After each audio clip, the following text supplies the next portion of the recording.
I'm Leon Todd for G66. Welcome to another Tuesday Tone Tip. On today's video, I've got a preset for you based on the clean and distorted sounds of the Rockman X100. MXR have just reissued the X100 in a pedal format. It actually topped Reverb.com's best-selling new pedals of 2025. And I want to show you how I go about recreating those sounds in my Axe-Fx 3. This will work in whatever Fractal unit you're using. And it's quite interesting because neither of them use a cabinet block. We'll start out with the clean two-tone on there, that iconic sparkly clean sound. And the way I'm doing that is incredibly straightforward. I'm using a single compressor block in here. I've got the Rock Guy compressor dialed up.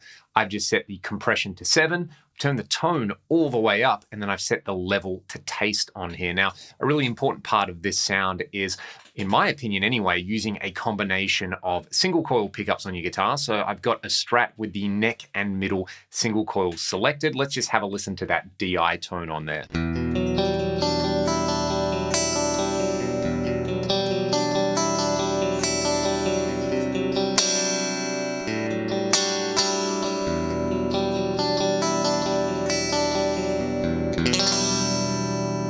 It's a very dry and bright, clean sound on there. It almost sounds like a DI piezo acoustic.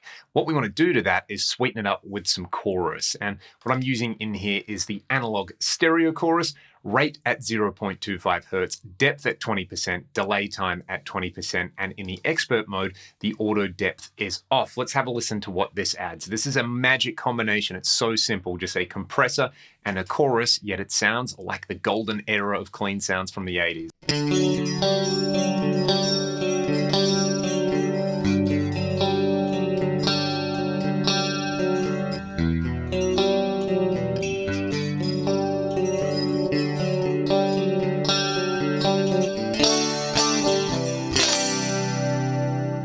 Now, of course, we've got the option to sweeten all of this further using the Axe-Fx, and some of my favorite combinations are to use a lovely dual detune in combination with the chorus. This is from my blocks library based on the Eventide detune, and then let's add the large hall reverb and a little bit of this dual delay on here. Again, this is inspired by the Rockman Echo, 200 milliseconds on one side, 240 milliseconds on the other side, and the mix low at 6%. We get this.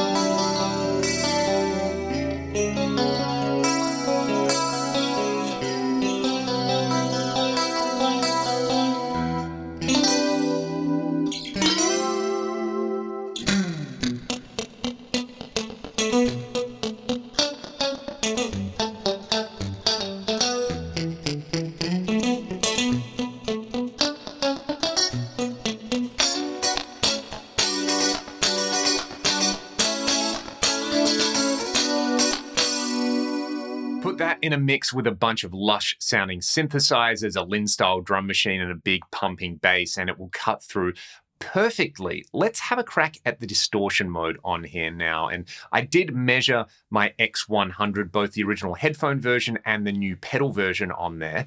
And this is what I've come up with. So I'm going to use the Plexi 50 watt high 1 model on here. Absolutely the stock settings on there, except for one advanced parameter. We're going to go to the speaker tab, and we're going to set the speaker impedance curve to a resistive load. The original X100, of course, is a pretty straightforward distortion circuit. There would be no speaker impedance modeling or anything advanced like that. And it's very much just a kind of Marshall inspired distortion on there. So setting this to the resistive load, to me, gets the correct kind of flat feel that you get from the original Rockman. And yeah, I haven't touched anything else in there. What I have done is, rather than pair it up with a cabinet block, again, inspired by the way I got that clean 2 sound, I've used the Parametric EQ on here, and I did run some different frequency sweeps and some pink noise through the X100 in there and analyzed it with FabFilter Pro Q4. And I came up with an EQ match, something like this. You could, of course, use the Axe-Fx 3 to do a tone match, but I wanted to make sure that anybody could use this on their FM9, FM3, or AM4. So this is what we've got on here. There is a blocking low frequency on here at 63 hertz. So that's going to act as a high pass filter or a low cut on there. 12 decibel per octave slope. There's a cut at 120 hertz with a fairly straightforward Q on there. I've just turned it up slightly from the stock value. Again, there's another cut, but this time at around 2600 hertz on there with a very narrow Q. And you can see this is adjacent to a big boost at about 3600 hertz. So what I'm guessing on the original pedal, of course, this isn't going to be as detailed as a modern cab IR, but if we want to recreate the sound of the old technology, it's fun to use these old school techniques. The last part of this EQ curve on here is a very steep 36 dB per octave high cut, or a low pass filter on there. So the type is set to blocking, frequency at 4200 hertz on there. Now, if we didn't have this on here, this would just be the sound of the amp model with a resistive load. It's going to sound like a can of bees. We don't need to hear too much of that. Let's add this parametric EQ.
We can sweeten up that sound in the same way we did with the clean too. I'm just using the same chorus settings on there. I might even go for a slightly lower mix on there on a distorted sound as opposed to a clean sound. There's this Rockman style dual echo on there as well. And we could add some reverb and some pitch detune, which I'm gonna do on a little synthwave inspired extended jam on here. But just to recap on there, the clean 2 sound that we used was very straightforward. It was the Rock Guy compressor, crank up the compression and the tone, run it into an analog stereo chorus or whatever chorus you like the sound of on there.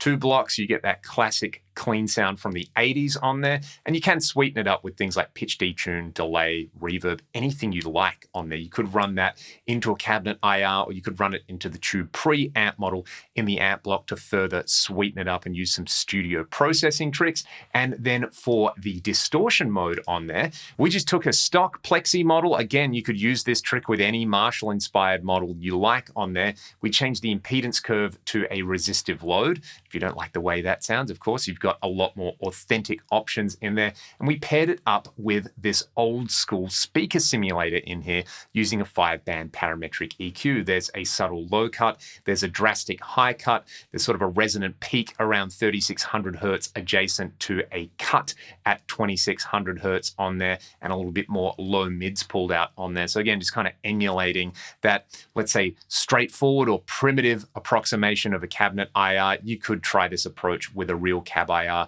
or a tone match if you like as well, but take those settings, punch them in, and that works great in a pinch if you don't want to use a cab block in there. I guess you could use this in something like the VP4 with a distortion pedal. Maybe try the Crunchbox model on there, which is vaguely Marshall inspired, this parametric EQ on there, and again, sweeten it up whichever way you like. I'll play you out with some of this Rockman grease on here, and I'll just say thank you so much for watching not only this video, but all the Tuesday tone tips this year. I really hope you found the videos helpful, and I'd love to hear from all of you in the comment section below. What should I focus on in 2026? Have a great new year, and I'll see you next time.